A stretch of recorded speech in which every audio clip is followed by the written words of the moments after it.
Bien sûr, de crypto, les infos crypto pour ceux qui n'ont pas le temps. Une journée très très verte ce matin, mais on va parler de plein de choses très intéressantes, les gars, de psychologie, parce qu'il s'est passé quelque chose hier et avant-hier dans ma tête, et je me suis dit c'est assez incroyable ce qu'on est en train de vivre. Donc on va parler de tout ça de ce matin, on va parler de la compète, parce qu'on est plutôt pas mal placé, et on va parler de la psychologie pour tous ceux qui font du trade, parce que c'est assez intéressant ce qui est en train de se passer. En ce moment, le BTC, les gars, il prend 5% ce matin quasiment, on est à 16 500 $, on a si Ethereum qui prend 6% et BNB qui prend 7%. La map est archi verte. On a CryptoClebar qui prend 8,7%.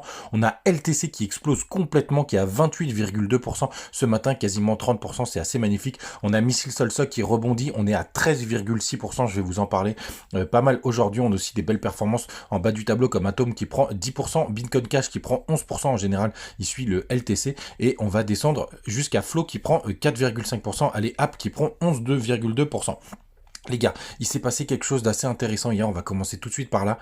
Ça fait quelques jours que toute la sphère, la cryptosphère est complètement bearish et complètement sous stress. C'est très intéressant à voir, vous le voyez dans les titres de vos youtubeurs préférés. Bitcoin au bord du vide, l'effondrement, vous avez aussi un enjeu de confiance, Binance qui dit non, bref, tout le monde qui capitule, des informations qui sont très très très négatives, alors qu'en fait les gars, pour l'instant, il se passe rien. Il y a beaucoup de stress, c'est vrai, il y a beaucoup de pression sur les marchés parce qu'on a pas mal de choses qui se passent en coulisses, mais pour l'instant rien n'est concret. Il y a Genesis qui fait peur à tout le monde et c'est assez intéressant de voir en fait la psychologie du moment pour voir que tout le monde est très très très bearish, alors qu'en fait là à l'heure actuelle il se passe pas grand chose.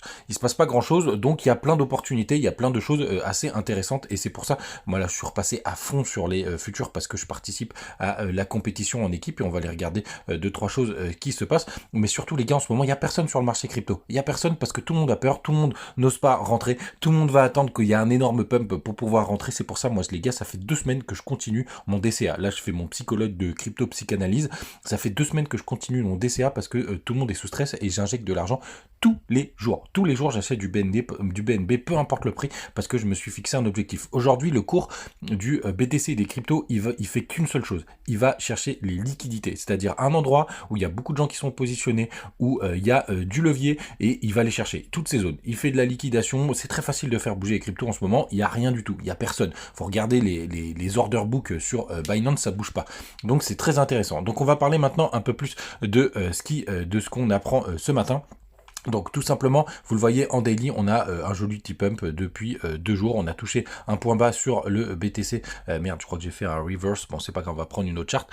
Et surtout les gars, du côté du RSI, là on a breaké, regardez, pile à cet endroit-là, une double trendline en daily. Et donc ça, c'est une très très bonne nouvelle. Ce qui se passe aussi, c'est du côté du long short ratio. C'est quelque chose que je regarde tous les matins. Toutes les heures quand je fais du levier. Regardez, il y a beaucoup de gens qui sont de plus en plus bearish. Regardez moi tous ces gens qui rentrent en short, on est à 38% de personnes qui sont en short, mais ça ne cesse d'augmenter. Et surtout les gars, le plus important les gars, c'est que ça achète sur le spot. Ça c'est l'indicateur, mon indicateur favori en ce moment, puisque c'est beaucoup plus facile de faire bouger les cours. Je regarde de très très près ce qu'ici on achète sur le spot, et le BTC ça reste le baromètre. C'est celui que je regarde le plus. De plus là on est passé négatif sur les fundings, ça veut dire que vous payez pour être en short, ça veut dire qu'il y a pas mal de gens qui sont rentrés en short. Et c'est toutes ces zones là qu'il faut aller chercher. Et on va passer sur des plus petites time frames en 4 heures. Par exemple, pour voir justement où sont toutes ces poches de liquidité. C'est assez intéressant. Donc tout simplement, là, vous voyez juste là, là, pour l'instant, regardez-moi cette belle épaule, tête-épaule inversée là, qui est vraiment magnifique. Là, aujourd'hui, il y a énormément de stops qui sont au-dessus de cette zone, donc des 16 600 $. Donc là, on est en train de la travailler, hein, c'est très dur, il y a pas mal de gens qui la défendent. Ensuite, vous en avez au-dessus des 16 800 $. Ensuite, vous en avez au-dessus des 17 000. Bref, il y a pas mal de liquidités qui s'est accumulée avec pas mal de gens qui ont positionné leur stop pour faire du trading. Alors, est-ce qu'on va y aller ou pas, les gars? Évidemment, ça, c'est le grand mystère. Je peux pas vous répondre. Ce que je sais, c'est qu'aussi, vous avez un indicateur qui est très intéressant que je regarde, c'est les options.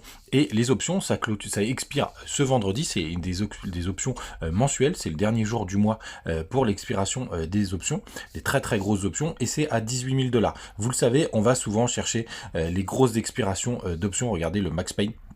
Il est à 18 000, c'est très intéressant. Alors, il y a une latence d'à peu près 8%, 8-10%, donc ça nous amènerait à peu près sur les zones sur lesquelles on se trouve. voire un peu plus haut, pour faire souffrir un maximum de monde. Donc Max Pain, c'est l'endroit où ça fait souffrir un maximum de monde pour ceux qui utilisent les options. Et donc à partir de là, qu'est-ce qu'on fait les gars? Eh ben on cherche les cryptos qui sont assez intéressantes, et Missile Sol, pour le coup, là il y a beaucoup de FUD qui est passé. Donc pour le coup, moi je suis positionné dessus. Vous pouvez voir là, c'est des performances assez sympathiques, hein. Je suis à plus de 142% ce matin, tout simplement parce que on était très très proche d'un point bas par rapport à son point bas historique, et ça y est, le FUD il est passé, hein. Il peut se passer encore pas mal de choses, donc c'est des positions qui sont assez intéressantes, et parce que je me concentre énormément en ce moment, puisque vous le savez, il y a la compétition BitGet, et après c'est de chercher des cryptos aussi qui sont des positions assez sympathiques. Là par exemple, je me suis positionné hier soir sur le flow, et je vais vous montrer pourquoi. Tout simplement parce que le flow, il est très très proche de son point le plus bas historique. Alors là, ce matin, ça fait des performances un peu sympas, vous voyez, en 3 jours, le point le plus bas, il était à 1,07. Donc ça veut dire que là, mon trade, il est parti tranquillement, justement, parce qu'on était en train de former une épaule tête-épaule. Regardez, vous le voyez juste ici, moi je suis rentré sur les 1,12, et ce matin, ça nous fait des performances assez sympathiques. Ce qui fait que l'équipe l'équipe de CryptoPsy, j'espère, est pas mal positionnée. On va découvrir le classement ce matin tous ensemble pour voir comment on se positionne. Si ça fonctionne pas, je vous enverrai je vous mettrai le screenshot, parce que ça a l'air de pas mal galérer ce matin. Non, c'est bon, c'est parti. On va regarder où est-ce qu'on est. Hop, et on est 42e. On est assez content. Il y a les performances de l'équipe. Donc ça c'est plutôt pas mal. Je suis toujours deuxième, hein, pour le coup, avec un PL de 139%, donc ça c'est quand même des bonnes journées en ce moment, mais en tout cas je suis complètement à fond. Je vous le partageais hier sur TikTok, je vais bientôt vous partager comment je fais quand je rentre sur justement ces positions. Enfin bref, une grande journée les gars, faites attention à vous. Et juste dernière chose très importante, il y a le FOMC ce soir. Moi je vais couper toutes mes positions avant le FOMC, parce que c'est souvent un gros bazar, mais sachez-le, gardez ça en tête, c'est vers 19h ou 20h. Faites attention à vous, à demain.